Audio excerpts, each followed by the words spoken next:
Good day everyone, we are the Team Ultimatum and our topic is all about the impact of COVID-19 to see graduates of BPSU main campus reviewing for the board examination under review centers. We are led by Pablo Gerald Abito and the members are Elaine Marie Pajares, John Aldrin Pajares, Hazel Joy Salenga, and yours truly, Daniel Tenorio. Let's begin with the background of our study.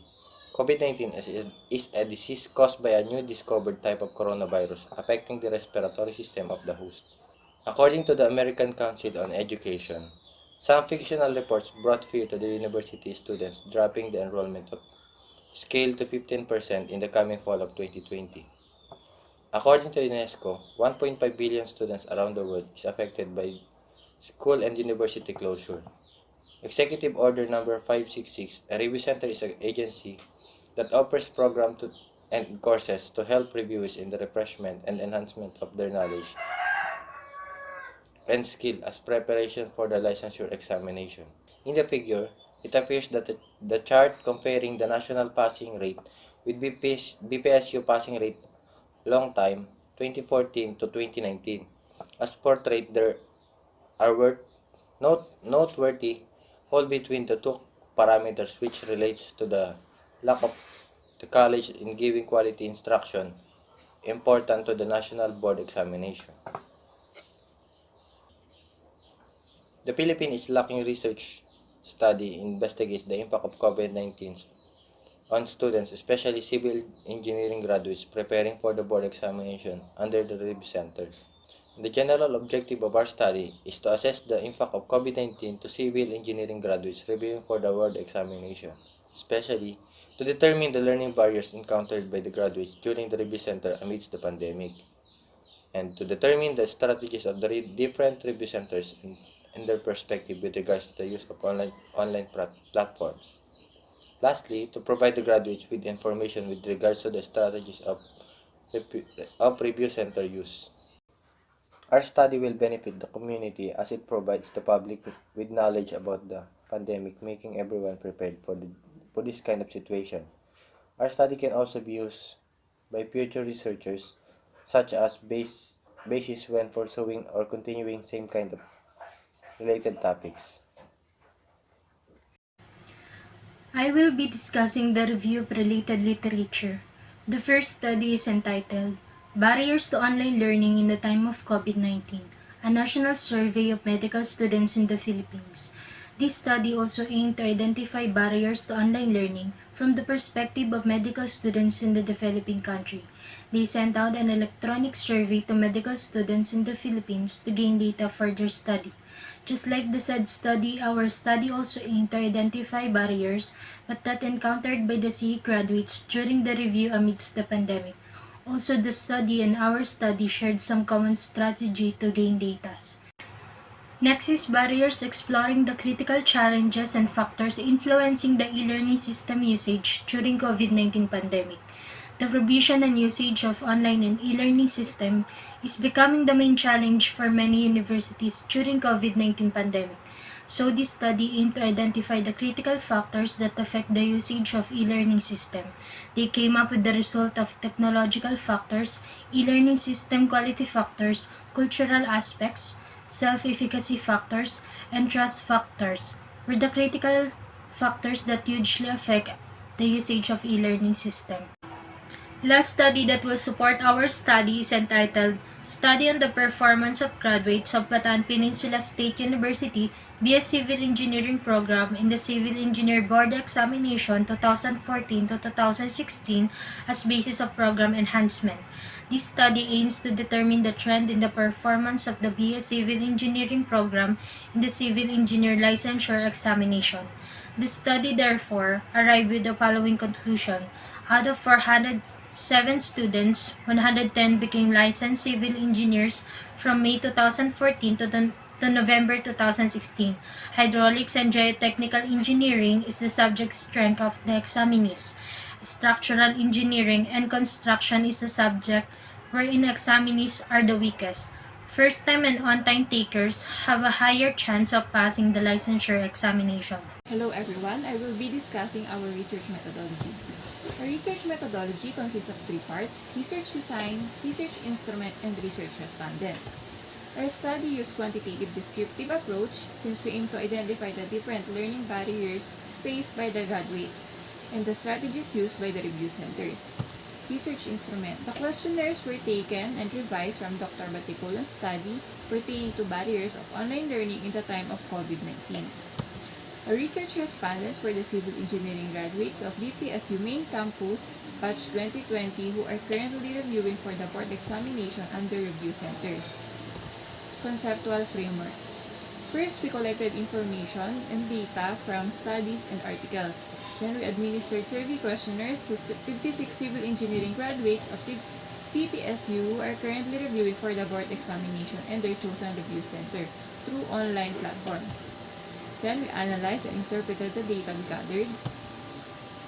Output, we assessed the impact of COVID-19 to civil engineering graduates of BPSU main campus preparing for the board examination under review centers, and predict the passing rate of BPSU for the upcoming board examination given the previous trend.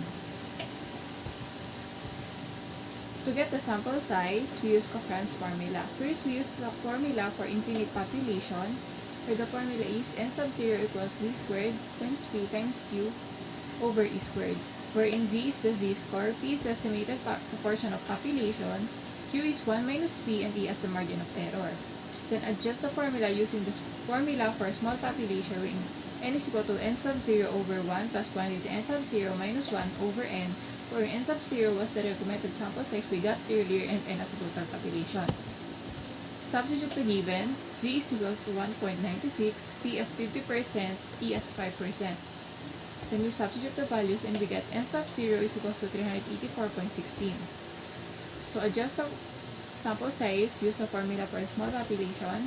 N sub 0 is equal to 384.16 and n is equal to 65.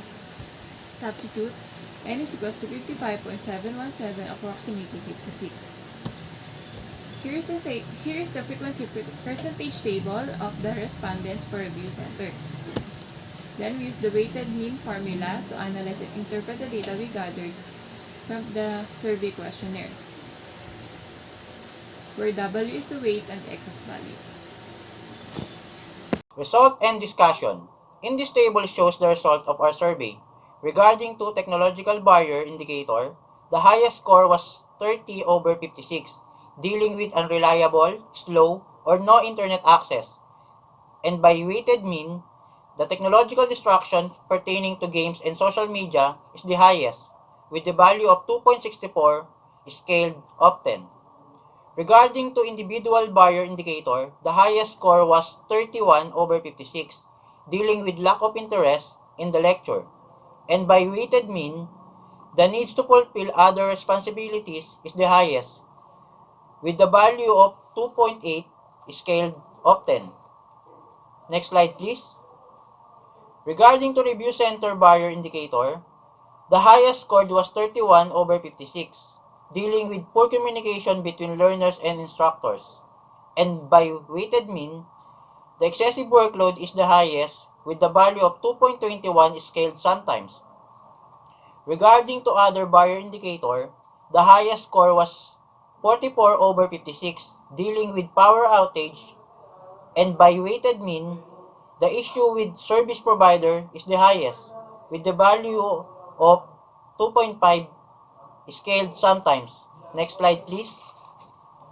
In this graph show the graphical representation of average weighted mean, with the technological barrier with the scale value of 2.07 classified as sometimes, with the individual barrier with the scale value of 2.56 classified as often, with the review center barrier with a scale value of 1.91 classified as sometimes, with other barrier with a scale value of 2.09 classified as sometimes. Next slide please. In this table shows the teaching style of the 5 review center, classified as the following: expert, formal authority, facilitator, personal model, and delegator. In the prepared review center approach, the following were the approach of the 5 review center according to their preference. Next slide, please. In the table shows the teaching flow of the 5 review center with their core subject according to their preference. And all of them have general mathematics, surveying, fluids, hydraulics, soil mechanics, geotechnical engineering, and design, and other additional core subjects as shown. Hello everyone, I will be presenting the continuation of the results and discussions and conclusion. Here you can see the questions asked to review centers regarding their perspective about the use of online platforms in teaching. Questions asked were subjects lecturers have a hard time teaching online, their perspectives regarding the use of online platforms in teaching, and the little advice to students preparing for board exam. So according to review centers, they have no problems teaching any subjects online except for Asplana, which they have a hard time teaching design online. They also shared their perspectives about the use of online platforms in teaching, and they view it as challenging and interesting in a way that it is something new and time convenient. They also shared their advice to students that it is essential to focus on their goals and treat one's health as top priority. According to the table above, on November 2015, the highest seasonality and irregularity component was found 17 above the smooth outline, while on May 2018, the lowest is found 100 to 78 below the baseline. Removing the irregularity component, the seasonality component for the month of May was found to be 0.93 and 1.05 for November. Last is the conclusion. The conclusion the team have arrived into is that the graduates encountered individual barriers more compared to the other 3 barriers during the pandemic, due to the sudden changes in learning style, health issues, and the problem with the proper management of responsibilities. Second, feedbacks reported that review centers find a new way of teaching and learning online as interesting and challenging. All of the review centers mentioned above use or apply expert as teaching style. Third, the predicted passing rate of BPSU for May 2021 will drop lower than 29.05% due to the different barriers encountered by the graduates. Fourth, one of the interesting finds of this study was that the challenges the graduates face and the teaching strategies of review centers were stated, hoping to help the students who are planning to review in the future in choosing the review centers fit for them.